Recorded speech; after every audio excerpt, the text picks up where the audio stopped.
Entre tanto, ellos andaban saltando cerca del altar que habían hecho. Y aconteció al mediodía que Elías se burlaba de ellos, diciendo: gritad en alta voz, porque Dios es. Quizás está meditando, o tiene algún trabajo, o va de camino. Tal vez duerme, y hay que despertarle.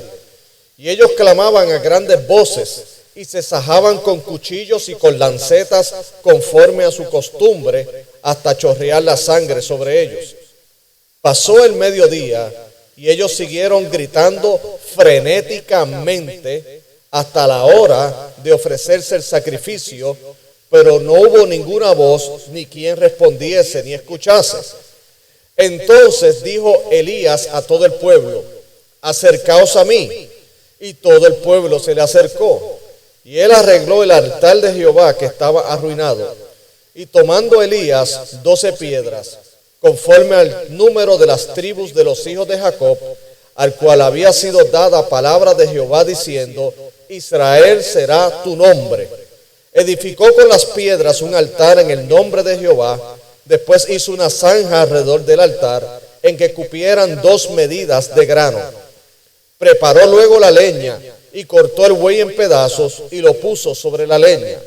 Y dijo: llenad 4 cántaros de agua, y derramadla sobre el holocausto y sobre la leña. Y dijo: hacedlo otra vez, y otra vez lo hicieron. Dijo aún: hacedlo la tercera vez, y lo hicieron la tercera vez. De manera que el agua corría alrededor del altar, y también se había llenado de agua la zanja. Cuando llegó la hora de ofrecerse el holocausto, se acercó el profeta Elías y dijo: Jehová Dios de Abraham, de Isaac y de Israel, sea hoy manifiesto que tú eres Dios en Israel, y que yo soy tu siervo, y que por mandato tuyo he hecho todas estas cosas. Respóndeme, Jehová, respóndeme, para que conozca este pueblo que tú, oh Jehová, eres el Dios, y que tú vuelves a ti el corazón de ellos. Entonces cayó fuego de Jehová, y consumió el holocausto, la leña, las piedras y el polvo, y aún lamió el agua que estaba en la zanja. Viéndolo todo el pueblo, se postraron y dijeron: Jehová es el Dios, Jehová es el Dios. ¿Pueden sentarse, mis queridos hermanos? Esta historia que acabamos de leer es una muy importante dentro de la narrativa del Antiguo Testamento, porque representa el reto que hace en este caso la voz profética de Dios, utilizando en este caso al profeta Elías, confrontando a lo que yo llamo 3 tipos de personas. Confrontando primeramente al pueblo de Dios. Segundo, confrontando al inconverso idólatra. Y tercero, también confrontando al mundo. Y es que en el tiempo en el que se da esta historia, era un tiempo donde había un gran problema de lo que se conoce como sincretismo religioso. ¿Qué es el sincretismo religioso? El sincretismo religioso es cuando se tratan de unir todas las expresiones de fe que existen, o sea, religiones, y se trata de convencer a los demás que no importa el camino que tú transites en términos religiosos y espirituales, todos los caminos son igual de válidos delante de Dios. Repito, el sincretismo no es otra cosa que la mezcla de creencias, la mezcla de diferentes conceptos de fe, porque parte de la premisa que no hay un solo camino, sino que todas las expresiones religiosas y de fe son igualmente que válidas. Elías, el profeta, irrumpe en un tiempo donde se necesitaba que tanto el pueblo como el mundo, en este caso, asumiera una postura. Que asumiera una postura de manera definitiva en cuanto a su relación y compromiso con Dios. Porque el reto del momento era que en el tiempo de Elías había un rey llamado Acab y su controversial esposa llamada Jezabel. Y lo que hacía a esta mujer, esta reina Jezabel, como muy peligrosa, era que ella perseguía a los hombres de Dios. Pero perseguía a aquellos hombres de Dios que pregonaban, que predicaban que el único Dios verdadero era Jehová. O sea, entendamos que la fe de Israel es lo que se conoce como una fe monoteísta. O sea, es la adoración a un único y verdadero Dios. Nuestra fe judeocristiana reconoce no que hay varios dioses, no reconocemos que hayan otras expresiones válidas de fe, puesto que nosotros gozamos de la revelación de Dios, del Dios verdadero, a través de las Sagradas Escrituras, y que nos dicen que Jehová, nuestro Dios, uno es. Es la afirmación monoteísta, radical y contundente de que no existe otro tipo de divinidad, no existe otro tipo de Dios. Solo los otros dioses existen en las imaginaciones de las mentes de las personas. Porque el mundo ha de postrarse al único y verdadero Dios, que en el contexto del Antiguo Testamento es nuestro Dios Padre Jehová, y en el contexto nuestro revelado en la persona de nuestro Señor y Salvador Jesucristo. Nosotros creemos en un Dios trino, Dios Padre, Dios Hijo y Dios Espíritu Santo. Y estos tres que gozan de perfecta unidad, que son ¿qué? Un solo Dios. Pero siempre este tipo de pensamiento ha sido retado por la humanidad.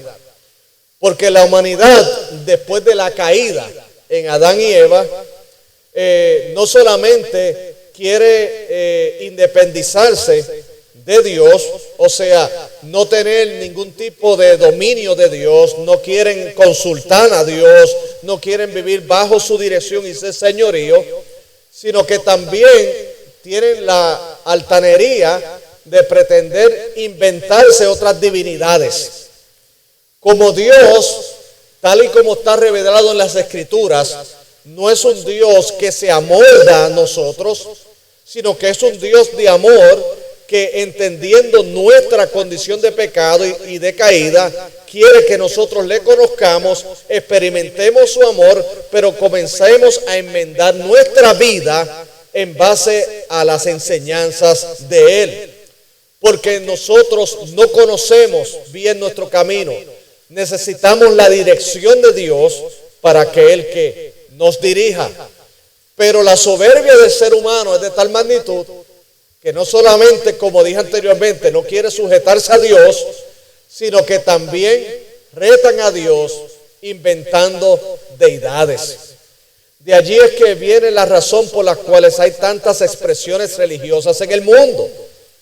El hombre, aún después de la caída, aunque hayan algunos entre ellos que digan que Dios no existe, sin embargo hay otros que preservan ese espíritu religioso, ese sentido de que hay algo más allá.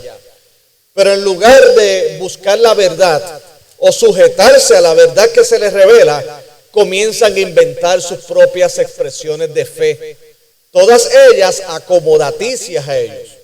Recordemos que nosotros fuimos creados a imagen y semejanza de Dios, pero sin embargo el hombre quiere crear a su imagen y semejanza un Dios.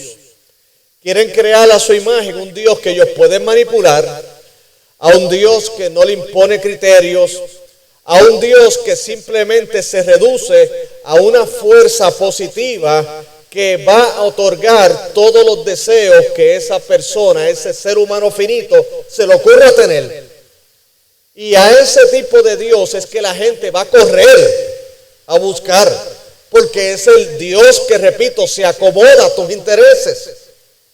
Y en el caso de ese tipo de creencia, no solamente ellos lo crean a su imagen y semejanza, sino que también para ellos, como ese Dios o esa expresión religiosa fue creada por ellos, pues ellos también han postulado la filosofía de que todos los caminos conducen a Roma. Y esto es una frase que se utilizaba en los tiempos antiguos. En otras palabras, todos los caminos, todas las expresiones de fe que existen nos llevan al mismo lugar. No importa que tú creas en Jehová o Jesucristo, no importa si tú crees en Alá, no importa si tú crees en la divinidad como la conciben los Hare Krishna, no importa cómo la divinidad que lo entiendan, también inclusive los del Evangelio de la Prosperidad que convierten al Dios de las Escrituras simplemente, prácticamente en una caja de ATH, que solamente está para que llevemos el código que ellos llaman fe, para que entonces salgan todas las bendiciones, porque solamente se ve un Dios que da, pero no un Dios que transforma esencialmente. Así, ellos creen todas estas creencias, pero al mismo tiempo entonces piensan que todos estos caminos son igual de legítimos delante de Dios. Y cuando dentro de este ambiente religioso que tiene que ver con el mundo social, porque le voy a decir algo, nadie puede separar la sociedad de la fe. La sociedad en sí mismo se desempeña y se mueve en base a criterios religiosos. Aún las personas que dicen, no, yo no tengo ninguna fe, yo no voy a ninguna iglesia, pero siempre tienen algo, tienen algún tipo de creencia. De hecho, como dice la Biblia, tal cual es el pensamiento de una persona, así es él. Así que cuando en una sociedad se elimina la verdad absoluta y se le da espacio a todo tipo de creencia como si fuera legítimamente válida para ir al cielo, tener una relación con Dios, se forma un caos. Le hago un paréntesis, hermanos. Nuestra fe desde el Antiguo Testamento es una fe que demanda exclusividad. Es una fe que demanda que solamente hemos de adorar al único Dios verdadero y reconocemos solamente su palabra revelada en las Sagradas Escrituras como la autoridad y la norma de fe y conducta del creyente. Habrán otros libros, otras creaciones religiosas, pero nuestra única autoridad se llama la palabra de Dios. Y para nosotros como iglesia evangélica, como iglesia bautista, no solo por nuestra herencia, sino por nuestras convicciones, nosotros creemos que no es la tradición, no es lo que la cultura nos quiera dictar, es lo que la palabra de Dios enseña, es nuestro norte y nuestra guía. Digo esto porque inclusive en algunos movimientos religiosos, hasta sus tradiciones tienen un nivel de mayor autoridad que la misma palabra de Dios en grupos llamados cristianos. O sea, aunque sus creencias no estén en la Biblia, si la tradición lo sostiene, ellos las van a creer. Nosotros no venimos de esa línea. Nosotros somos protestantes en el sentido positivo de la palabra. Y es que nosotros protestamos contra toda aquella enseñanza que diga que proviene de Dios, pero que no está validada por las Sagradas Escrituras. Decimos como dijo Lutero, a menos que se me pruebe por las Escrituras, yo no voy a creer otra cosa. No me voy a ir en contra de mi conciencia, porque eso no es bueno, eso no es saludable. Y mi conciencia, dijo Lutero, está cautiva a la palabra de Dios. Elías era un tipo de este profeta de Dios, porque en el contexto está Jezabel. Jezabel, escuche bien, no tenía ningún problema en que los israelitas adoraran a Dios siempre y cuando adoraran los Baales también. ¿Ok? Repito, Jezabel no tenía ningún problema con la fe monoteísta de Israel siempre y cuando también a los Baales los adoraran.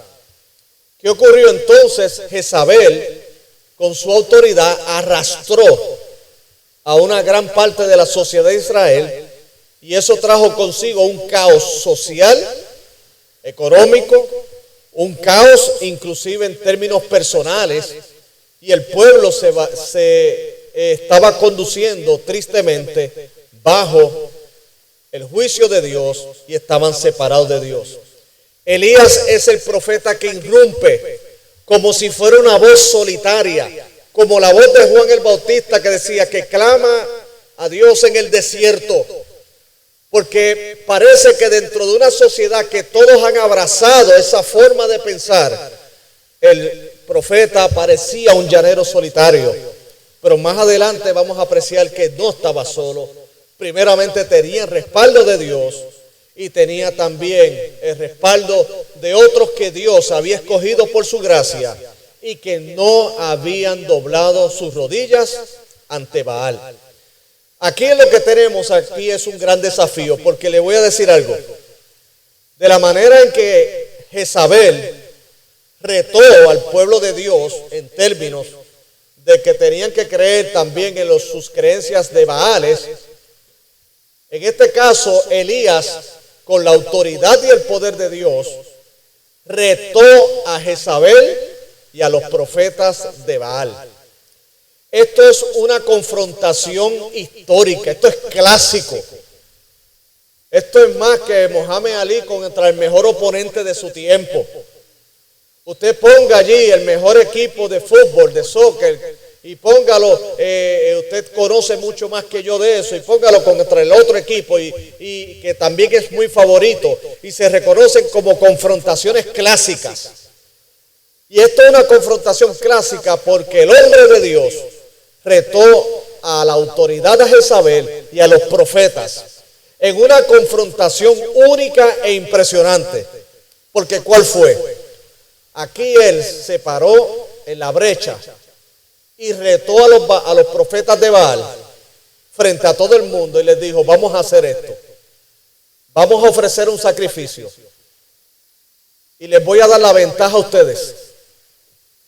Y les voy a dar también la oportunidad que tiren el primer golpe, utilizando el lenguaje del boxeo. Yo no sé si usted en algún momento, cuando estaba en la escuela, tuvo alguna confrontación con alguien, y uno estaba tan seguro que iba a salir airoso que le decía: bueno, no solamente te estoy invitando a tener la confrontación, sino que te voy a dar la ventaja de que tires el primer golpe. Si no me tumbas, sabes que luego me tocan todos los demás.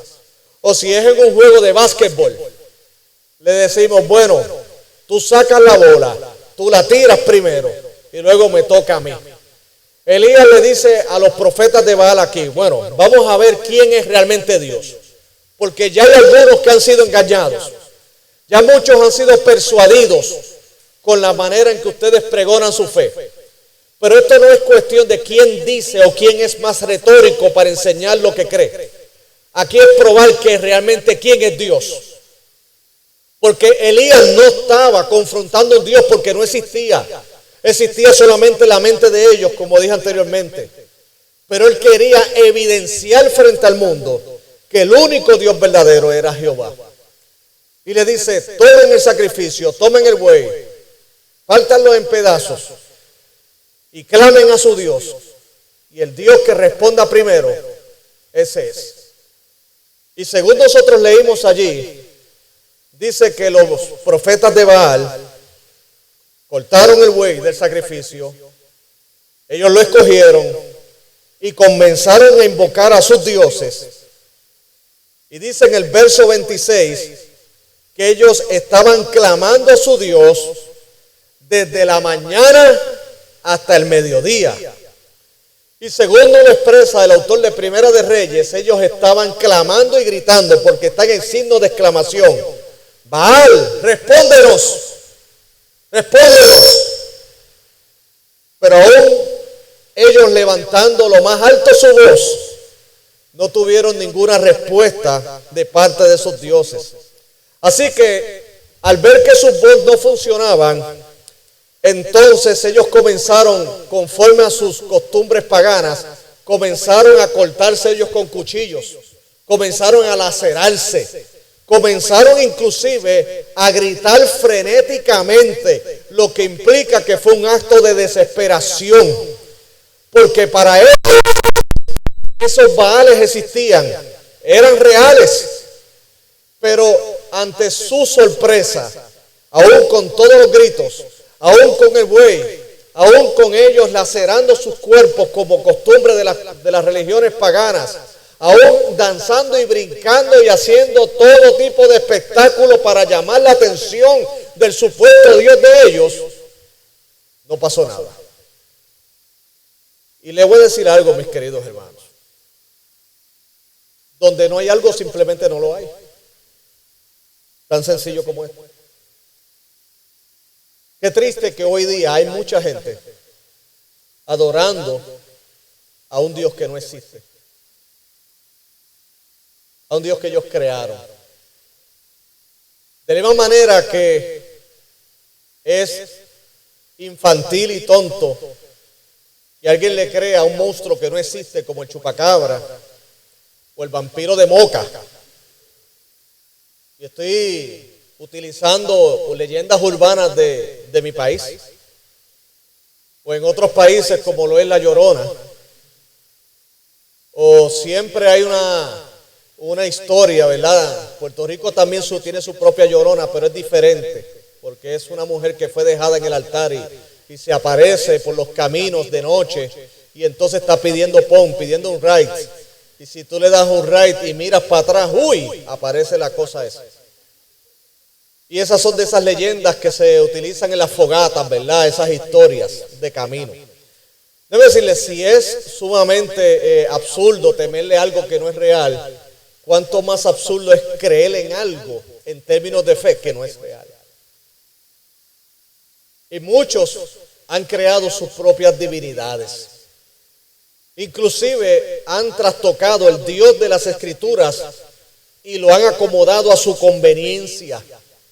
Pero le voy a decir algo, por más que griten, por más que salten, por más que hagan inclusive actos que rayan más en lo supersticioso y lo ocultista, no van a responder porque ese no es Dios. Podrás bañarte 7 veces de espalda en el agua, podrás utilizar ciertos escapularios y ciertas fetiches para invocar y que a ese Dios, pero ¿saben qué? Solamente podrá tener un efecto en tu mente como un placebo, pero tristemente no va a pasar más nada porque no es real. Escúcheme bien, no es real. Estos hombres me dan lástima, a mí no me dan ira estos profetas de Baal. A mí lo que me produce es tristeza, cómo el ser humano puede caer en tal superstición, teniendo tan cerca la verdad y deciden abrazar la mentira. Tan cerca que tienen a la manifestación del Dios verdadero y se aferran a creencias, a mitos, a leyendas, a costumbres y tradiciones. Y lo triste es que así como estos hombres se desgastan física y emocionalmente y nunca recibirán una contestación porque detrás de esa pared no hay nada. Más arriba del cielo no hay nada, no hay lo que tú crees que existe. Y Elías los confrontó. Y cuando ellos terminaron, Elías, como reza la narrativa, simplemente se paró y dijo: oh Jehová Dios de Israel, respóndeme para que conozca este pueblo que tú eres el Dios y que tú vuelves a ti el corazón de ¿qué? De ellos. Y entonces Elías no tuvo que gritar mucho. Elías no tuvo que actuar frenéticamente, no tuvo que lacerarse, no tuvo que castigarse corporalmente. Simplemente invocar con fe al Dios que sí escucha y al Dios que existe.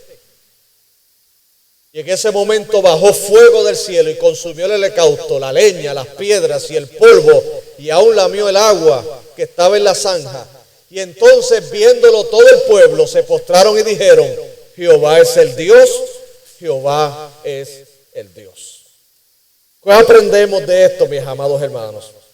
Le he titulado una confrontación por Dios, porque primeramente, mis queridos hermanos, esta historia nos enseña que esto es primeramente una confrontación para el pueblo de Dios. Escúcheme bien, esto es una confrontación para el pueblo de Dios. ¿Por qué para el pueblo de Dios? Porque tristemente el pueblo de Dios, en el contexto de Primera de Reyes, adoraban a Jehová por la mañana y adoraban los Baales por la tarde.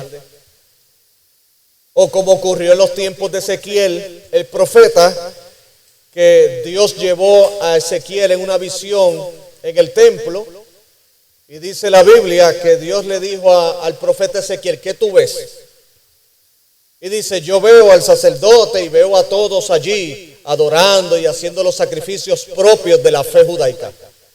Y él le dijo, ok, ahora yo te voy a enseñar, te voy a abrir un pequeño agujero en la pared para que tú veas lo que ellos hacen allá adentro, en el basement, si podemos llamarlo.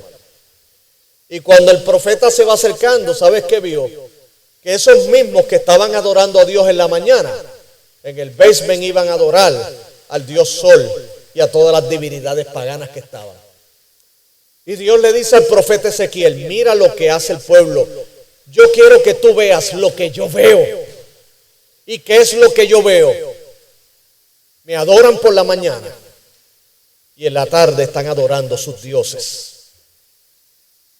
Esto es una confrontación para el pueblo de Dios. ¿Sabes por qué? Porque así como el pueblo de Israel en ese tiempo, nosotros si nos descuidamos de la fe, podemos llegar a ser seducidos con el pensamiento de la época, ¿oyó? Repito, así como el pueblo de Dios fue seducido hacia el baalismo, la adoración a los baales, así en este tiempo, si nos descuidamos, podemos ser seducidos del pensamiento de la época. Hoy día, como en el tiempo de Israel, la gente no tiene problema en que tú creas en Jesucristo. Déjeme decirle, no tienen ningún problema con eso. ¿Usted sabe qué es lo que ellos tienen problema? Que usted diga que Jesucristo es el único camino, la verdad y la vida. Eso sí que ellos tienen problema. Si usted dice que cree en Jesucristo y que también cree que puedan haber otros caminos para el cielo, el mundo lo va a aplaudir. Es más, usted abrirá su Biblia y le van a escuchar, siempre y cuando no toques algo de la Biblia que apele a la adoración exclusiva a Dios. Porque el tiempo de hoy, vuelvo y le digo, no tiene problema con el cristianismo per se, sino con el cristianismo bíblico que exige, exhorta y reprende, diciendo que Cristo es el único camino al Padre. Y debo decirle que tristemente, aún en nuestras relaciones y reuniones familiares, en nuestros compañeros de trabajo, en nuestra vida social per se, nos encontramos en un momento en ese tipo de situación incómoda, pero que nosotros con mucho amor, humildad, pero con convicción nos mantenemos firmes. Y es que muchos dicen, no importa, que pues ustedes creen en Jesucristo, y yo creo en Cristo más, en San aquel, San otro. Y hay 50,000 santos antes que Jesucristo. Y ellos dicen, no, después que tú le ores a cada uno de ellos, aquí no ha pasado nada. Mire, ¿usted sabe cuál es el problema de eso? Que la Biblia no dice nada de eso. O sea, si la Biblia nos diera a nosotros instrucciones, prescripciones, de que me dijeran que aparte de Jesucristo hay otros mediadores, el primero en predicarlo sería yo.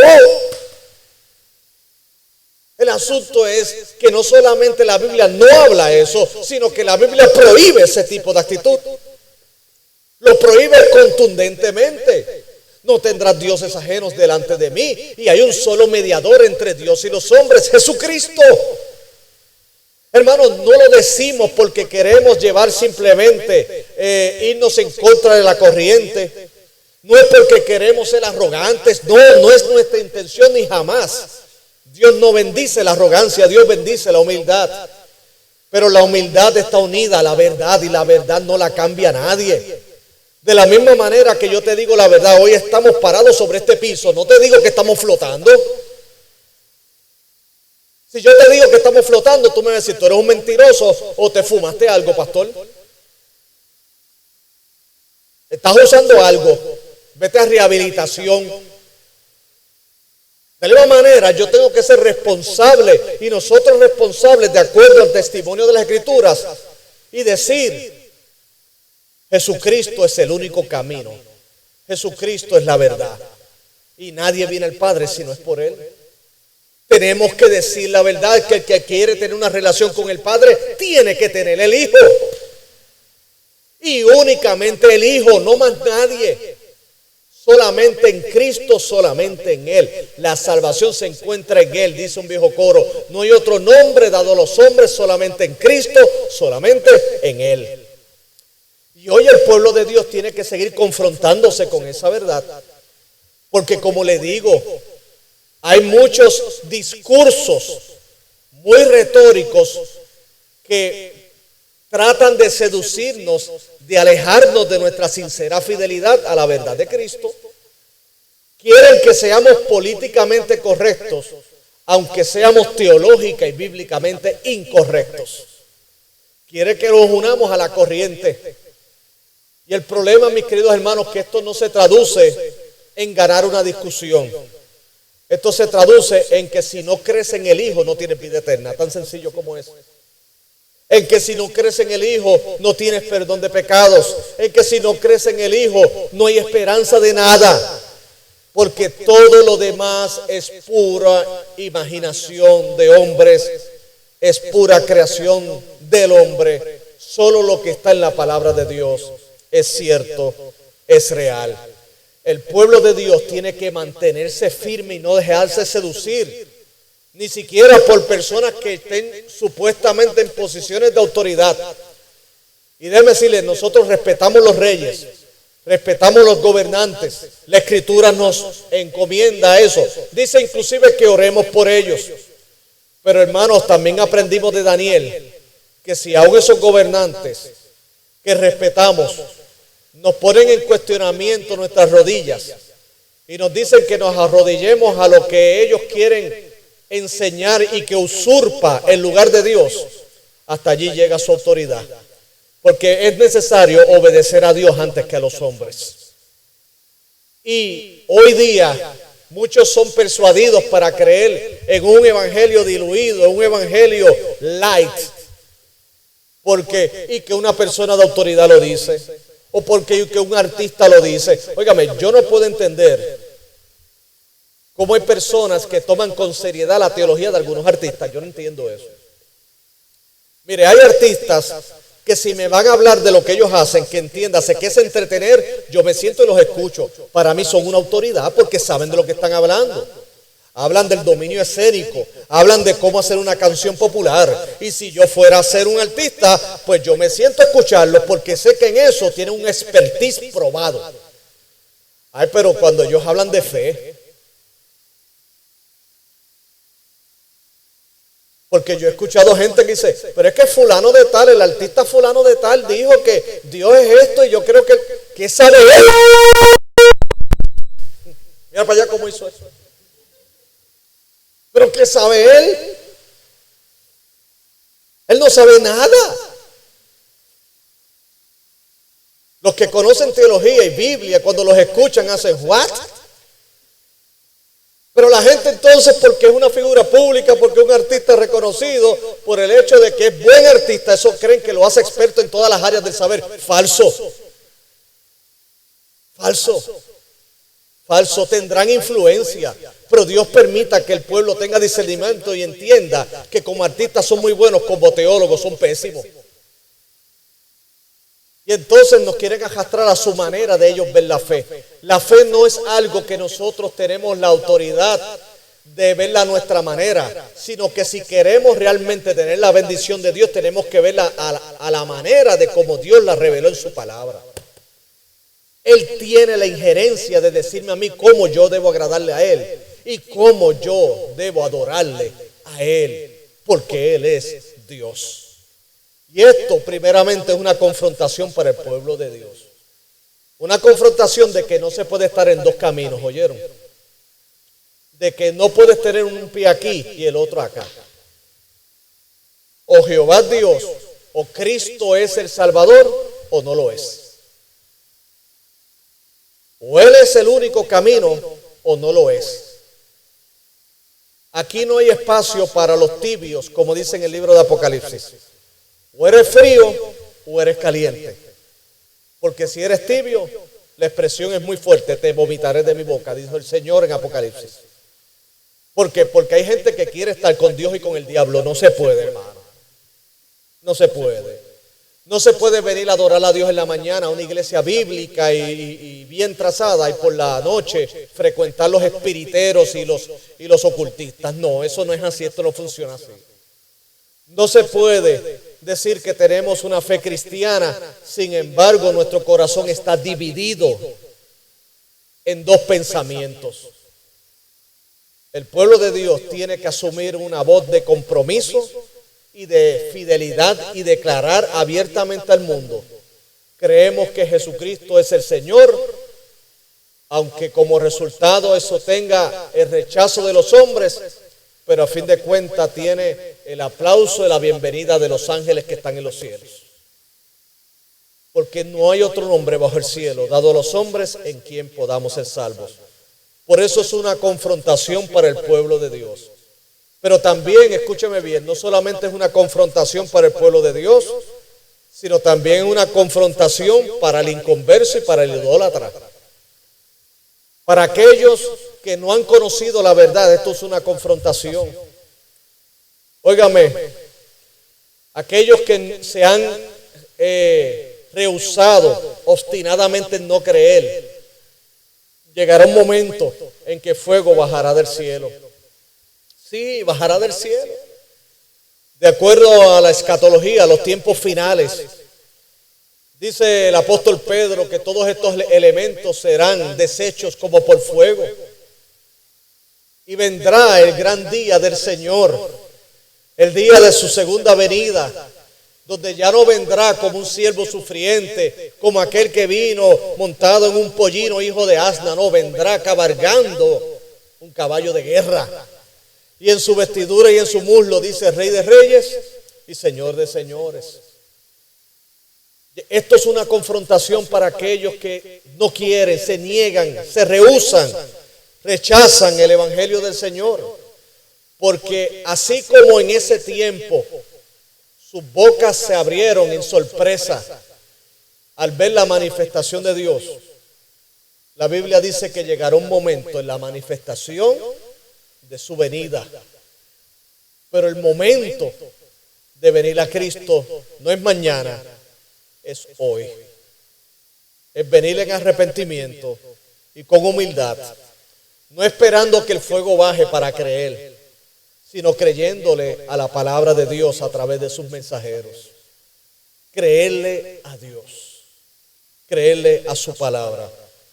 Y lo tercero y muy importante, no solamente es una confrontación al pueblo de Dios, no solamente es una confrontación, en este caso al pueblo idólatra, al pueblo pagano, sino también es una confrontación al mundo en cuanto al poder de Dios, y digo al mundo en general. Aquí no solamente han apreciado esa noticia los que estuvieron inmediatamente allí, entiéndase Elías y los profetas de Baal. Hoy nosotros lo tenemos a través de las Escrituras, este relato. Y esto es una confrontación al mundo de que nosotros no servimos a un Dios de imaginaciones, sino a un Dios que está vivo. Nosotros creemos en un Dios vivo. Nosotros no venimos los domingos a conmemorar a Dios. Nosotros venimos a adorar al Dios que vive y reina para siempre. Nosotros los domingos no es un día feriado. En los días feriados es que se recuerda a George Washington que murió y ahí se quedó. Se recuerda a Lincoln o se recuerda a otro personaje. No, los domingos nosotros no teníamos un día feriado que recordamos a aquel que murió y allá se quedó. No, recordamos al que murió y resucitó y ascendió a los cielos. Y que está aquí presente. Yo creo de todo corazón que aquí está el Señor presente. Y está presente en toda iglesia que se predica el evangelio de Él. Y que está presente porque es el Dios omnipotente, es el Dios todopoderoso que llena los cielos y la tierra. Y que nadie puede detener su mano y decirle qué haces, como dijo Nabucodonosor. O como Dios le dijo al profeta Jeremías: ¿habrá alguien que se pueda esconder en escondrijos que yo no le vea? No lleno yo, dice Jehová, los cielos y la tierra. O sea, Dios está presente en medio nuestro. He dedicado mi vida por más de 30 años, no a una fábula, no a un mito, sino a un Dios verdadero, real, vivo, que no solamente me ha salvado, sino que me sostiene en todo lo que es la vida. Porque al que nosotros creemos que está vivo, que Él mismo dijo que no es un Dios de muertos, sino de vivos, Él me dijo que en el mundo yo voy a tener la aflicción, pero que confíe, Él ha vencido el mundo. Y que confiara que la paz Él me deja y la paz que Él me da no es como el mundo la da, sino como Él solamente la puede dar. Y que cuando yo oro a Él, como dijo el apóstol Pablo a los filipenses, Él guardará mis pensamientos en Cristo Jesús. Los guardará como un centinela, como un soldado que vela una ciudad de noche. Porque los soldados y los que trabajan en seguridad lo que hacen es proteger tu sueño. De que tú no tengas que pensar que alguien te puede invadir. Porque mientras tú duermes, hay otros que están velando por ti, por tu seguridad. Y dijo el salmista que no se dormirá ni se adormecerá el que guarda a Israel. Y el que guarda a la iglesia, que es Cristo Jesús, el alfa y el omega, el principio y el fin, está con nosotros todos los días hasta el fin del mundo. Esto es una confrontación del poder de Dios. Culminamos con esto, mis amados hermanos y amigos que nos ven a través de este medio. Existe un solo Dios. Y así como en los tiempos de Elías, hoy existe la gran tentación y la gran seducción de un sistema que nos quiere convencer que hay más de un Dios, que hay más de una expresión religiosa. Nos quieren hacer políticamente correctos, nos quieren diluir nuestra fe, no quieren que nosotros reconozcamos la exclusividad de Cristo. Hay un precio que pagar, pero al mismo tiempo un respaldo de Dios, que nunca dudemos que está presente. Porque así como Dios respaldó a Elías en ese tiempo, y déjeme decirle que al final, en esta historia que concierne a Elías, Jezabel tristemente, aún viendo toda esta manifestación del poder de Dios, Jezabel no corrió a los pies de Dios. Al contrario, dictó una sentencia y dijo que yo quiero la cabeza de Elías mañana a estas horas. En otras palabras, maten al profeta. Y Elías se frustró. Elías estaba cansado física y emocionalmente. Y hasta llegó a pensar, mira, yo estoy solo, ya yo no quiero vivir. Pero el Señor le dijo, ¿sabes qué? Come, descansa, que el largo camino te resta. En otras palabras, tú fuiste fiel, yo me encargo de Jezabel. Dios no va a pedir de nosotros más allá de lo que podamos lograr. Pero hay algo que sí podemos ser y hacer, y es ser fiel. Nosotros no podremos cambiar las mentes y los corazones de los demás, pero sí Dios lo podrá hacer. Y Dios bendecirá y bendice al hijo, a la hija de Dios, a la iglesia que se mantiene firme, aún a pesar del fuego de prueba, lo mantendrá. Y no somos los únicos. Dios ha reservado miles que no han doblado sus rodillas ante Baal. Dios siempre se ha levantado un pueblo, un remanente para su gloria. Sigamos hacia adelante, no se deje seducir, manténgase firme en Cristo Jesús, que es el autor y consumador de nuestra fe. Vamos a orar en esta tarde. Señor y Padre, gracias te damos por tu presencia en medio nuestro. Gracias, Señor, por los hermanos y hermanas, Padre, que han podido estar con nosotros y aquellos que nos ven a través de la tecnología, Padre.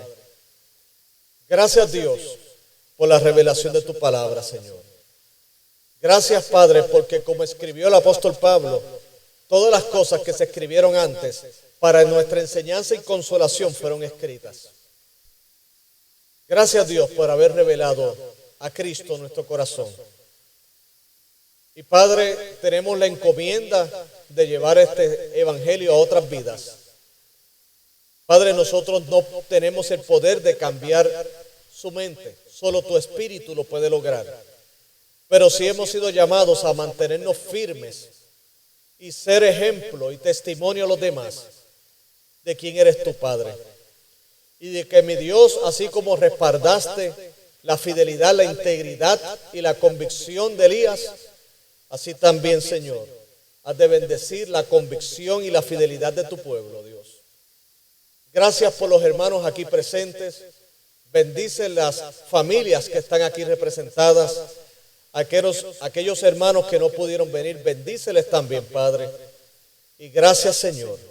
Y sabemos que tu palabra nunca torna atrás vacía, sino que cumplirá el propósito por la cual ha de ser enviada. A ti sea la gloria por siempre, en el dulce nombre de Jesús. Amén, amén y amén.